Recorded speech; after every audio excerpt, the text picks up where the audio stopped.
Hello, how you guys doing? It is a sad video you guys have to watch. I have a video. You guys know Orlando Brown. He is breaking down. He is crying. And this video is real, you guys. Oh my goodness. He is stating a list of down low men in the industry. Men that he says Diddy made him to do all this freaky stuff, okay? All this nasty, demonic stuff with other men, and you know that's foul. And you guys know he was such a young, brilliant star, and this is what they like. They like the innocent that has a bright future. And what they do, they snatch the light out of them and replace it with darkness, okay? And that boy, Orlando Brown, he is messed up for life because of Diddy, and so many men in the industry have done some wicked stuff to him. I want you guys to look at this video. It is you never seen this video before. He states in this video that Usher did horrible stuff to him. And we already know that Diddy messed around with Usher first. And see, it happens a lot. It's a curse. They put curses on each other where they victim other victims. And Diddy was a victim, and now he victimized other victims. Now these victims gonna victimize the other victims, honey. It's a curse they are putting up on themselves, and it is a wicked ritual. I want you guys to watch this video. I just want to say thank you all for the love and the support. Make sure you guys like, share, and subscribe. And let's see what this video has to say, because you guys need to hear this. Orlando Brown has just released an exclusive video naming everyone he slept with in the industry. And you are not going to believe what Diddy wanted Orlando to do to him. Busta Rhymes, Diddy, and Usher are all getting exposed for their secret relationships. We made love. We made love. That's Who you made love with? Diddy, Bow Wow, Busta Rhymes. You just told me you seen Busta in the airport too. That motherfucker tried to act like he didn't know you. You smashed Drake? No, I never smashed. Oh, you made love to Drake. And Cat Williams. What's his name? Bro, you smashing a lot of people. What's that name? Terrence Howard. Terrence Howard. Terrence Howard. Usher. Usher's a gusher. Jaguar Wright says that Orlando Brown plays crazy when he's exposing Diddy. Been working for Orlando Brown to play crazy. The oosh gosh, whoosh wash. Orlando's brilliant. Imagine what it's been like to wear this character for this long. Is he speaking truth? He is. Diddy's trying to kill me. You know, Diddy and Jay-Z, Auntie Sean and Auntie Yolanda.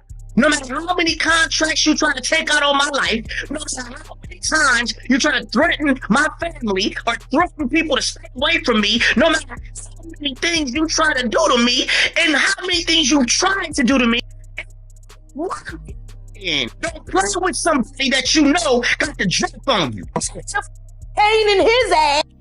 Literally. Orlando Brown is making headlines again for his alleged connection to Diddy, and the things he's saying are shaking up the industry. Word on the street is that Diddy was sexually interested in Orlando and even performed oral sex on him. In a recent interview on Cam Capone News, Orlando Brown described an encounter he had with Diddy, where he described how Diddy gave him some oosh gosh mwash. You know what I mean? I got in my Diddy mode. I'm sorry, I started licking my lip. You know what I'm saying? You know what I mean? Yo, Diddy, you gave me the oosh gosh goosh wash. You gave me the oosh gosh muaf. The smoosh smash. Diddy. Yeah, son. You know what I mean? You know what I mean? You gave me the oosh gosh muash. I love it, yo. I love it. You gave me the oosh gosh muash.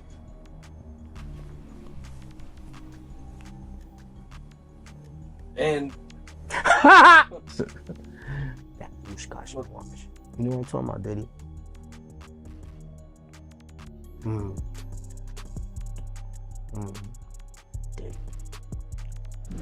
Orlando Brown has named Usher, Busta Rhymes, and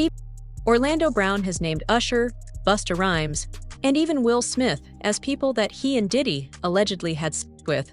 According to Orlando, Diddy liked to watch people have sex while he touched himself. There are reports that there's an alleged leaked video of Diddy in sexual contact with Will Smith. Orlando Brown has confirmed that this tape does indeed exist, and it's going to get out to the public soon. Will Smith knows that this is going to happen, and he has started to try and distance himself from Diddy. During a recent concert in San Diego, Will Smith said that he had nothing to do with Diddy, and everything that was coming out was a lie. But the world we're in right now, it's really hard for y'all to discern what's real and what's true, you know? And I've been seeing y'all memes and stuff. People be making memes. I see the memes. I say, no, some of that stuff is funny. Some of it's funny. I'm not going to address any of this publicly, but I just want to say this very clearly. I don't have to do with Puffy, so y'all can stop all these memes.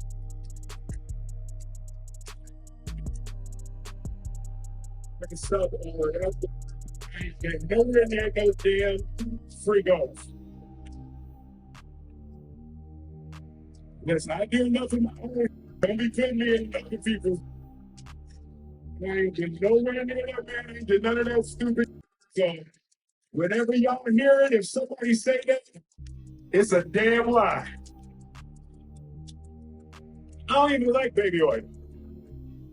But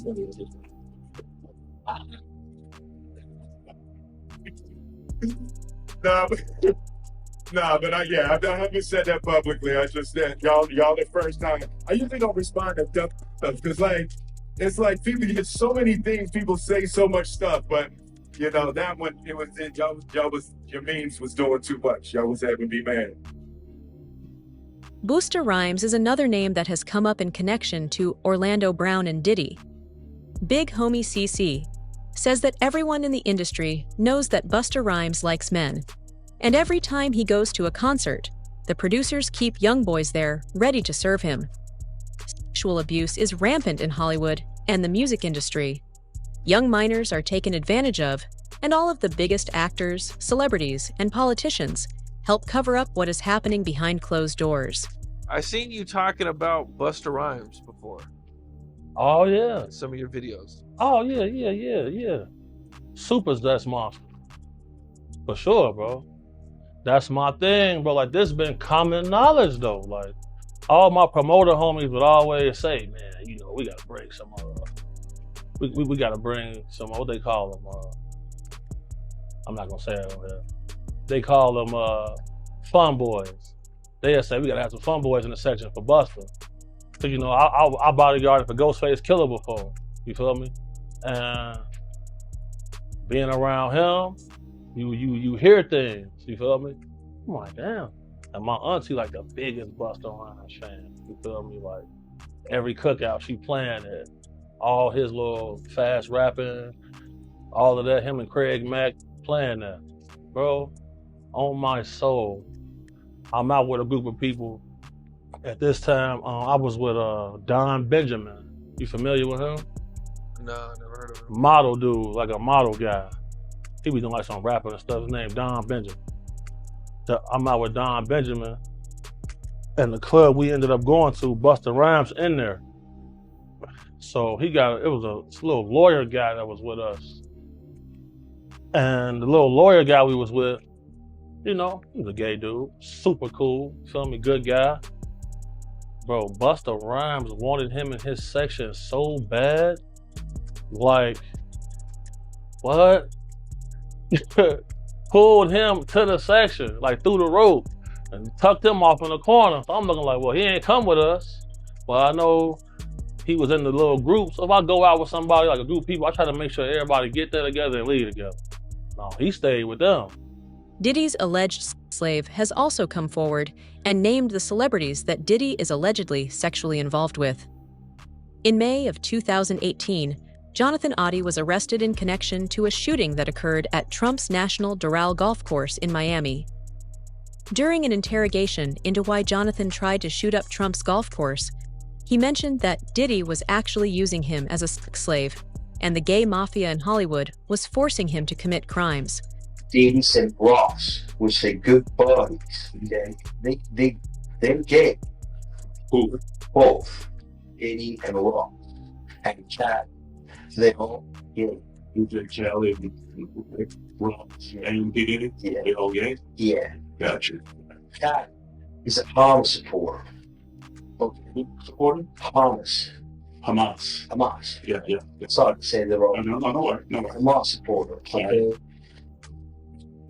So with Cassie and Sean, basically he would masturbate, tell me what to do for Cassie. I had like 15 encounters and I heard a lot. Oh, hidden in plain sight. It's like that. I think I see what you're saying. Okay, how do I know this? Yeah, that's what I want to know. How do you know that? Recently, Meek Mill has also started making headlines for allegedly being Diddy's sexual partner. There are reports that Meek Mill was secretly in a relationship with Diddy. This relationship is being exposed now because Meek Mill was named in Lil Rod's lawsuit. There are reports that the relationship between Diddy and Meek Mill started in the early 2000s, and they started hanging out after Diddy took Meek Mill shopping. But going back to the lawsuits, one of those plaintiffs that has sued Combs was Rodney Little Rod Jones, a music producer who apparently worked with Combs on his latest album called Love. Jones says he lived with Combs for a year and witnessed what he claimed was not only debauchery, but also illegal activity. In his lawsuit, Jones names some very well-known celebrities like Cuba Gooding Jr., who he claims actually assaulted him on a yacht that Combs had rented for a holiday cruise in 2022. Other celebrities' names are redacted from the suit. For example, the lawsuit reads, quote, rapper redacted on Mr. Combs' yacht consorting with underage girls, sex workers. Then in a footnote, it says he is a Philadelphia rapper who dated Nicki Minaj. Now, based on that, online sleuths quickly deduced that that suit was likely talking about Meek Mill. He dated Nicki Minaj for a couple of years between 2015 and 2017, and he was her opening act on a world tour. Once people decided that the lawsuit was referring to Meek Mill, these rumors started to circulate about his possible involvement or participation in Combs' activities. Meek Mill himself has been vocal about his name being brought up alongside allegations of abuse, drug use, sex with underage girls. He has claimed online that his success in the industry, as well as his work to reform the criminal justice system, has made him a target. And Meek Mill is very active on X, formerly Twitter.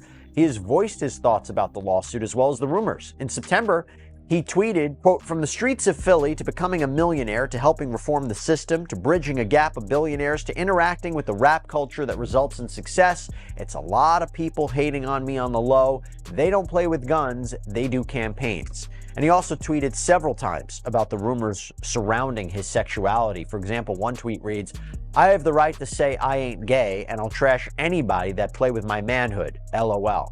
Then earlier this week, he put an offer on the table, a $100,000 reward for anyone who can figure out how he got named in Rodney Jones' lawsuit in the first place. He tweeted, I want to hire an investigative team $100K cash to find out every specific detail involving Meek Mill name to Diddy case. I also want them to look at who is powering the media involving Meek, anything to do with Buddy. And then in quotes, something not right. And then he followed that up minutes later with, the streets know what's up with me. That's not the case. We talking about business side, somebody powering these bad campaigns with Meek Mill. Again, I got $100K for a thorough investigation of what's powering and how exactly my name connect to this. Gene Deal has also gone over the situation and said that his people in Philadelphia know that Meek Mill was involved with Diddy. Allegedly, Meek Mill got into a relationship with Diddy so Diddy could help him grow his career. This industry is based on sexual favors. Harvey Weinstein, Jeffrey Epstein, Danny Masterson, and R. Kelly all used sexual favors as a form of currency, and that's what Diddy did with his artists too. Usher became a hit because he did whatever Diddy asked him to do. Meek Mills. Well, he said a Philly rapper. You understand? And it was redacted in the paperwork to that because first of all, it had Meek Mills, it had Stevie J, they had redacted their names, and they had Usher, and they redacted their names and just said a performer of the Super Bowl and a Philly rapper. Everybody kind of knew back in the day that Meek Mills and Puff was a little too friendly. Anytime two rappers or two people in the industry come dressed up alike on more than one occasion. My man, listen here, man. My dudes in Philly, I got some real strong dudes in Philly. They don't play that shit. And they probably embarrassed for the fact to see that Meek Mill's, one of the street guys that came out of there, got caught up in this Hollywood, whereas that he's dressing like, he dressing the same, he dressing like Diddy, hugged up with Diddy. I think that Lil Rod know a lot of shit, but I know this. Two men dress alike, it's just like two men laying down. Tapes of Diddy's sexual encounter are circulating on the internet and have allegedly been handed over to the FBI too. Courtney Burgess, a man closely associated with Diddy and his ex-wife Kim Porter, has come forward and testified in front of a grand jury. Courtney claims that Kim Porter gave him 8 of Diddy's freak-off tapes, plus her memoir. This memoir has detailed descriptions of how Diddy was carrying out his operation, and this has now been handed over to the FBI. And those statements include descriptions of what the witness says he saw on those tapes. So I asked him about that, and he answered what he could, given the limitations imposed on him after testifying before the grand jury. Out of those 8 videos, 8 celebrities, 6 men and 2 women, how many of those 8 celebrities were close to being underage or potentially underage? 2 males. 2 males. And of those 8 celebrities, how many of them were intoxicated or under the influence of drugs? This is going to be all speculation. I just want to preface it by he wouldn't know if they were right. Sure. Appear to Let be me rephrase it. Based on, yes. Understand. Out of the 8 celebrities who were recorded having intimate relations with Sean Combs, how many of them appeared to be either inebriated or intoxicated or under the influence? All of them. All of them. Out of those 8, how many appear to be potentially victimized? How many might have been victimizing? I think all, to be honest, all. Were victims? They victims. Perpetrating. Victims. They were, all 8 were victimized. Yeah. Meaning this was happening to them and they were inebriated. Right. Not knowing, I guess, how much proof it was in it, but they was doing. New allegations from musician Tanya Wallace have added another layer of controversy to the already damning case against Sean Diddy Combs. In the documentary, TMZ presents the downfall of Diddy. Inside the Freak-Offs, Wallace recounted attending a 2018 party hosted by Diddy, where she claims to have witnessed minors being abused by a group of adults. Allegedly, Harvey Levine, the founder of TMZ, has seen tapes that corroborate Tanya's claims. And I want to start with Tanya Wallace, who claims she's been at a freak-off and said she saw children, and it was hard for her to say it. It was very hard for her to say it, Ashley. So what she said was that she was flown out from LA to Miami by the Saudi prince. And they ended up eventually on Star Island at one of Diddy's parties. She says, you know, among many other things, I mean, she goes into detail. This, she says, happened in 2018. She says that she walked into the house and there was a cluster of adults around what she described as little people. And they were dressed up as Japanese Barbies. I forgot the name. It's Herrick something. You can help me out here. It's a certain type of Barbie. Anyway. I know the name, but I've forgotten it. But go ahead. So she explained that that they were just clustered around these little people, and I kept pushing her, and she eventually said, look, they are little people who should not be at an adult party. And I pushed her, and it was apparent what she was saying is they were minors. Now, she didn't see anything specific that was going on with them other than that adults were kind of huddled around them. But she told just a wild story about what was going on at the house, even at 7 a.m, that this thing apparently raged all night long. You know, it's amazing. TMZ always gets such great scoops, and this one might be one of your best as well. You got a hold of one of the Freak Off tapes. Your producers have seen it. The description is, and I'll quote, "It's porn directed by Diddy himself." And a male sex worker really sort of walks through what happened in the experiences that he had. They didn't sound illegal, but they sure seem to comport with a lot of the other stories that have been told. Yeah. So this was a threesome. What you would ask me about earlier about Tania Wallace, she said there were more than 100 people at that party, including at least 4 celebrities. But this, what you're talking about now, was a threesome, and that's something that the U.S. attorney even referenced, and his lawyer in an earlier documentary we did. He was describing threesomes. He says it was all consensual. So yes, what we're told is that this male sex worker was flown out to various locations over a couple of years: Miami, New York, Los Angeles, and one other. And they would meet in hotel rooms, and Diddy would often watch as he would have sex with this woman who was associated with Diddy. So that seems to be what the feds are looking at right now in terms of alleged sex trafficking, if they are transporting somebody and perhaps paying them to cross state lines. That could end up being part of sex trafficking. We know that this guy got a subpoena, and he ended up not testifying before the grand jury, but talking to prosecutors, and we're told that he left that tape with them.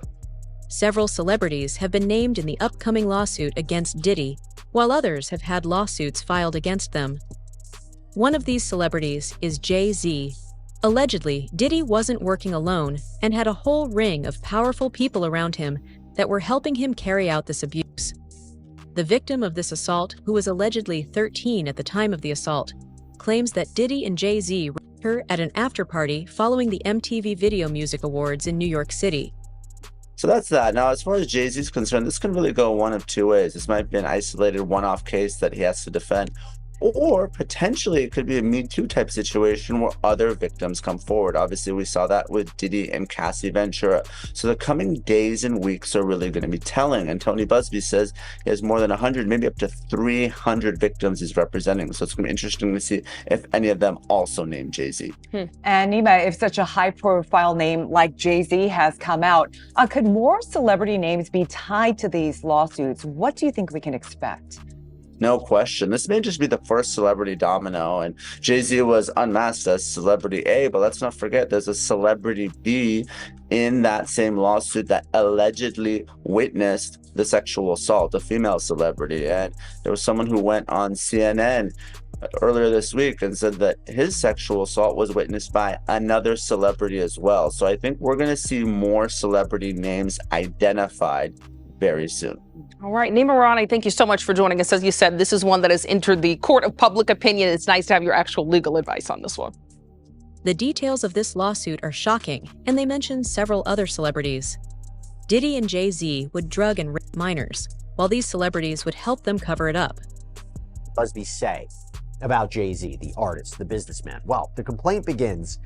Defendant Sean Combs, along with his longtime friend and collaborator, Sean Carter, drugged and raped a 13-year-old girl at an after-party following the 2000 Video Music Awards. Another celebrity stood by and watched as Combs and Carter took turns assaulting the minor. Many others were present at the after-party but did nothing to stop the assault. Combs had been allowed for years to conduct himself in this manner without any consequences. He believes he is above the law. He is not. His close friend Sean Carter has been with Combs during many such instances described herein. Both perpetrators must face justice. So that seems to suggest that Sean Carter, Jay-Z, was not only present or participated in this alleged, what is essentially a crime, but for other instances. And that's really interesting. That's why I bring up this idea of, could he be hit with more lawsuits if you take these allegations as true? Now, the complaint goes on to say, Combs and Carter were not simply occasional collaborators in the music industry. The two men developed a close friendship that has been well documented from the late 1990s to the present. Together, they attended countless music industry events, events for each other's business ventures, parties, and after parties. Indeed, the two are apparently so close that Combs stated in 2023 that Carter is the only person, other than Combs' mother, who is allowed to call him by his legal first name of Sean. In 2000, near the height of their fame, power, and influence, Combs and Carter attended the 2000 Video Music Awards in New York City. Afterwards, Combs hosted an after-party for many of the most famous celebrities in the music and entertainment industries, including Carter, which is where the events alleged in this complaint occurred. I should also say that Busby also used this complaint to address an alleged harassment campaign that he claims Jay-Z started after Busby reached out about his involvement in the suit. The complaint reads, Carter was identified in plaintiff's original complaint as Celebrity A. Prior to the filing of this amended complaint, Carter received a letter from plaintiff's counsel requesting a mediation to resolve this matter. Upon present information and belief, Jay-Z responded to said letter by not only filing an utterly frivolous lawsuit, the one that I mentioned before, but by also orchestrating a conspiracy of harassment, bullying, and intimidation against plaintiffs' lawyers, their families, employees, and former associates in an attempt to silence plaintiff from naming Jay-Z herein. This effort was meant to scare plaintiff and to discredit her counsel. That effort failed. Indeed, plaintiff chose to file this amendment as a result of the egregious conduct perpetuated by Carter. Tony Busby, the lawyer bringing the case against Jay-Z, says that he has more than 250 victims that are all prepared to come forward. These victims have verified reports that prove abuse, and they also have police reports from the time that the abuse occurred. Allegedly, Diddy would use his industry connections to scare minors and often coerce them with the threat of violence. We intend to name people in these lawsuits. We're not going to do it in interviews. We're not going to do it, without doing our due diligence, because obviously, these types of allegations are very hurtful to people if they're not true, and very hurtful, frankly, if they are true. But if they're true, you shouldn't have been in the room and you shouldn't have been participating. So I anticipate that we're going to start filing lawsuits, and it may not be big names at first, but we have a long list of names. And you might imagine in situations like this, that when a victim tells us that this person was in the room or this person participated, we want to do as much due diligence as humanly possible before we file that case. Because in the United States, in almost every state, public filings are in fact public. And, when you name somebody in a lawsuit, the press is going to pick it up, and we're aware of that. So we're going to make sure that we dot our I's and cross our T's. And I expect that there will be some people named in these lawsuits that will raise some eyebrows. Another instance, another minor, told allegedly by Sean Combs that he would make him a star, but he needed to visit with him in private about it, away from his parents. Once they were in a private area, allegedly Mr. Combs made the victim perform oral sex upon him. Another incident, an individual 15 years old at the time, flown to New York City to attend a party, was drugged, and then taken into a private room, allegedly in the presence of Mr. Combs, where this female individual, minor, was raped, and then other individuals took turns raping her. Another individual, 26 at the time of the occurrence, was picked up allegedly by Mr. Combs and several other people in a black SUV from the airport, was given one drink in the SUV, and then literally woke up the next day not knowing what had happened, but with pain and damage to both her vagina and her anus, where she then went to the hospital. She was missing her underwear and her shoes.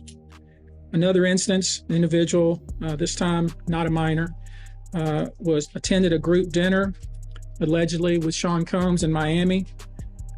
She wasn't drinking because she was pregnant, But whatever she drank at the table, apparently, at least according to her, was laced with something.